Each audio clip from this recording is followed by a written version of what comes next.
छत्रपती संभाजीनगरचा विशाल सोनावणे लॉन्ड्रीवाला। आज आपण बोलणार आहे एका गाण्याबद्दल ज्यामध्ये सूर आहे, ताल आहे, पण लिरिक्स।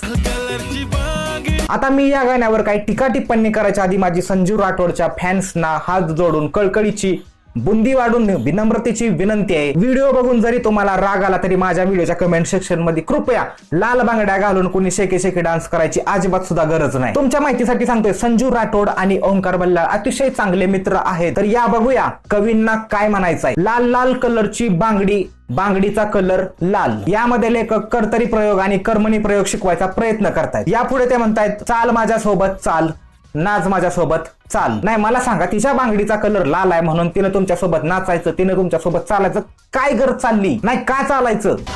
या व्हिडिओ नंतर ही व्हिडिओ जर समाजातल्या लोकांनी बघितली तर समाजातली लोक मला नावं ठेवतील, ह्यो संजू राठोडची गाणी ऐकून त्याच्यामधील लॉजिक शोधायचा प्रयत्न करत होता। समाज ऍक्सेप्ट नाही करणार मला। लेखकांनी यामध्ये कर्तरी कर्मणी बरोबर यमक अलंकाराचा पण पुरेपूर वापर केलाय, जसं की लाल चाल, गुलाबी गुलाबी गाल, हाय तिचं सोनेरी सोनेरी बाल। मला वाटतंय लेखक कॉन्व्हेंट शाळेत शिकलाय, सगळं कॉकटेल करून टाकले। संजू राठोडला माझे हात जोडून विनंती आहे, प्लीज तुम्ही फक्त गाणं म्हणत जावा।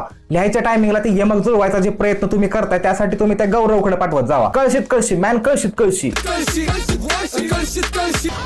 बरेच लोक या गाण्याला क्रिंज म्हणतायत। मी इंटरनेटवर बघितलं की बऱ्याच लोकांनी याच्यावर ट्रोल करणाऱ्या मीम्स बनवायला सुरुवात केली, पण तुम्ही एका गोष्टीवर अजिबात सुद्धा दुर्लक्ष करू शकत नाही, ती म्हणजे इंस्टाग्रामवर जी नाचकाम करणारी लोक आहेत त्यांच्यासाठी दर 6 महिन्याला संजू राठोड कंटेंट घेऊन येत असतो। बंगालच्या इलेक्शन मधून फ्री झाल्यावर माझी त्या मोदीला विनंती आहे की मोदी शेठ आमच्या जनजे लोकांकडून काही क्रांती बिंती होणार नाही, आम्ही गिव्ह अप करून टाकले। त्यामुळे आमच्या जनजे लोकांसाठी संजू राठोड रोजगार हमी योजना काढावी आणि त्या अंतर्गत रील्सवर नाचणाऱ्या सगळ्यांसाठी काहीतरी रक्कम मोबदला म्हणून देण्यात यावी आणि त्या प्रत्येक रील्सवर संजू राठोड मुकदम या नात्यानं कमेंट करणार। पण चेष्टेचा भाग सोडला तर मी तुम्हाला एक गोष्ट सांगतो, किती दिवस त्या मराठी पोरींनी फक्त रील्सवरच नाचायचं संजू राठोडच्या कमेंटसाठी। कधीतरी करा मराठी पोरींना पण कास्ट, नाचू द्या त्यांना पण तुमच्या गाण्यात। अरे किती नाचतात आहे, किती ताण घेतात आहे, तुम्हाला माहितीये का? संजू राठोड आणि त्याच्या टीमला माझी विनंती आहे, प्लीज हे माझं जे बोललो आता होतं ते तुम्ही कन्सिडर करा ऍज अन ऍप्लिकेशन। नाही म्हणजे त्या बिचाऱ्या पोरीने रील्सवर कुठपर्यंत या कास्टिंगच्या अपेक्षेने नाचायचं आणि तुम्ही काय देणार त्यांना? फक्त कमेंट। आणि नाही म्हणजे मला हे पण सांगा की तुम्ही ती ईशा मालवी आहे ती कधीपर्यंत नाचवणार आहे? 1-2 वर्ष 3 वर्ष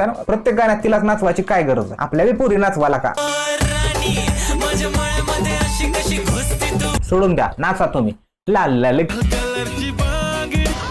गाण्याचा भाग जाऊ द्या। यानंतर मला लय जणांचं मेसेज झालं, म्हणजे मी एक आठवडा गायब होतो तर लोकांनी मला मेसेजवर मेसेज करून की अनुश्री मानेला हरवलंय बिग बॉसनं जबरदस्त। तुम्ही काय जरा, मी पहिल्या व्हिडिओमध्ये ज्यावेळेस बिग बॉसचा पहिला व्हिडिओ बनवलेला त्या दिवशी तू म्हणलेलं की दरवर्षी रील स्टारला जिंकून ते बिग बॉसचं काय बंद करायचंय का? त्यांना दुकान ह्या लोकांकडून त्यांना भेटतं। तरी पण मी अनुश्री मानेला पूर्णपणे सपोर्ट करण्याचा प्रयत्न केला, म्हणजे आपण एक व्हिडिओ बनवून टाकलेली त्याच्यावर अशी डेडिकेटेड व्हिडिओ। आजपर्यंत मी अशी डेडिकेटेड व्हिडिओ कोणासाठी बनवली नाही, पण तन्वी कोणते जिंकली कारण ते जिंकण्यामागं पण रिझन होतं की प्रत्येक वेळेस असे रील स्टार नाही जिंकू शकत, मग टीव्ही वाले लोक काय येतील बिग बॉस बघायला? समजते का तुम्हाला? त्या रील्स वाल्यांकडे 1-1, 2-2, 3-3 मिलियन फॉलोअर्स आहेत, रिलेव्हंट आहेत ते, आणि हे लोक मोबाईल बघतात, ह्यांचे ऑडियन्स मोबाईल बघतो, वोट करतं। जर वोटच केलं पटापट लोकांनी, आता सूरज चव्हाणला जिंकवण्याचं रिझन होतं कारण त्यावेळेस हाईप एवढी बनलेली आणि ते एक अँगल बनलेला इमोशनल। अनुश्रीला तसं नव्हती जिंकू शकत आणि अनुश्रीनं तो विक्टिम कार्ड वापरलंच नाही ना, तिच्याकडे पण होतं गरिबीचं विक्टिम कार्ड, ते काय झालं ना तर नाही वापरता आलं बिचारीला, आणि ती जरा जास्तच ओनेस्ट असल्यामुळे स्कीम गणली त्याची, बाकी काय नाही। आणि जी तन्वी कोलते जिंकली तिला पण कॉंग्रॅच्युलेशन। आणि अनुश्रीला काय कामाची कमी आहे का? तिला भेटेलच कुठं ना कुठे काम, ते काय बिग बॉसच्या भरोशावर आहे का? तर दुसऱ्या कुठल्या पण रिअलिटी शो मध्ये तिला बोलवतील, मस्त TRP साठी वापर करून घेतील। काय लोकांचं म्हणणं आहे की अनुश्री जिंकल्यास तर अख्ख्या महाराष्ट्राने एक रॅली काढली असती मुंबईपासून साताऱ्यापर्यंत, अशी गाडीची ते ट्रॉफी सनरूफ मधनं बाहेर काढून असे फिरवून।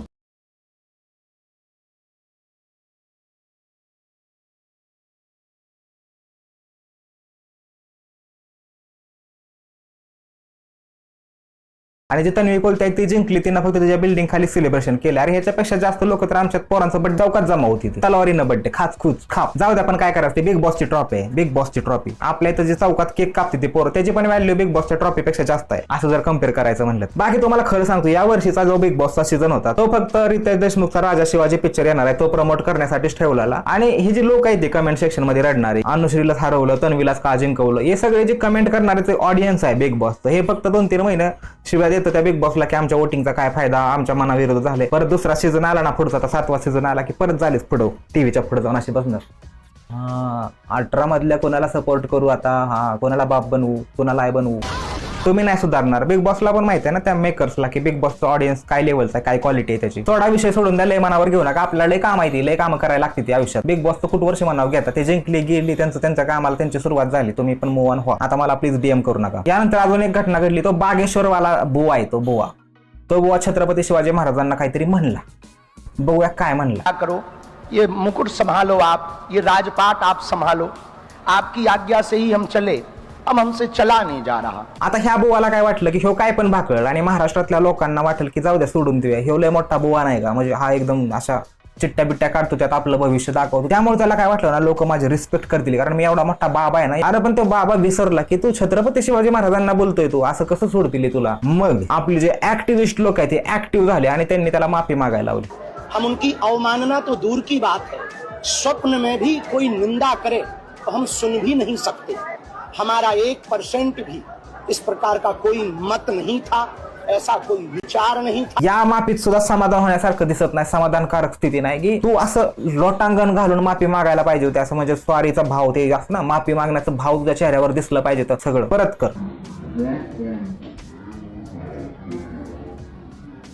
ठीक आहे, तुम्ही ते नॉर्थ इंडियावाली स्टेट समजू नका की तुमच्या पुढे लोटांगण घालतील, तुम्ही काय पण भाकाल चाल आणि माणसं तुम्हाला अशी जय जय करतील.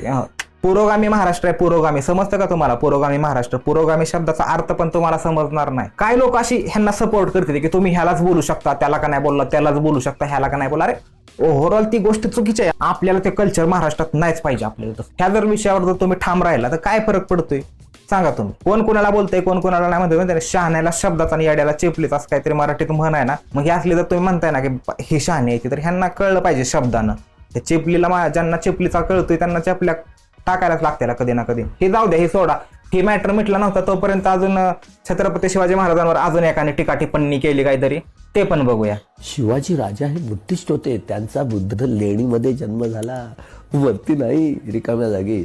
ज्या ठिकाणी आता जे गणपती बसवलेला आहे ना, त्या शिवनेरीची त्या गुफा आहेत ना, त्या गुफा खालच्या गुफेत जन्म झालाय खरं म्हणजे बुद्ध. माझं आता मन भरलंय महाराष्ट्रात आणि मी कुठे जाऊ पण शकत नाही अशी परिस्थिती झाली की म्हणजे का माग लागलाय तुम्ही. म्हणजे हे जे आपले महामानव महापुरुष जे आपल्या महाराष्ट्रात होऊन गेले सगळे, त्यांच्या मागं तुम्ही का लागलाय. कोण पण येतंय, काय पण बोलून जातंय, कोणाला वाटेल तसा लोक इतिहास बनवते ते, इतिहास सांगते ते, कोणाला जी मनाला वाटेल ती बोलते ते. म्हणजे काय त्याला लिमिटच राहिली नाही. माझी सरकारला विनंती आहे या व्हिडिओच्या माध्यमातून की प्लीज तुम्ही असा काहीतरी कायदा बनवा, असा काहीतरी नियम काढा की हे जे ना की आपले जे आहेत महापुरुष जे लोक आहेत, आपले जे समाज सुधारक होऊन गेले, ह्यांच्याबद्दल कोणीच असा अपशब्द नाही बोलला पाहिजे. कोणी असू द्या. मग फ्रीडम ऑफ स्पीचच्या जे असतात ना, आपलं फ्रीडम ऑफ स्पीचचा आपण जे फायदा घेतोय आजकाल, याचा गैरफायदा, ह्याला पण एक लिमिट आहे. त्या राव तुम्ही जर ते वाचलं असेल ना संविधान, तर त्याच्यात लिहिलंय राष्ट्रीय एकात्मता असेल किंवा समाजात गोंधळ घालणाऱ्या गोष्टी असतील. व्हिडिओच्या शेवटी मला तुम्हाला एवढंच सांगायचं आहे की मूलभूत हक्कांचा ज्यावेळेस आपण उपभोग घेतो ना,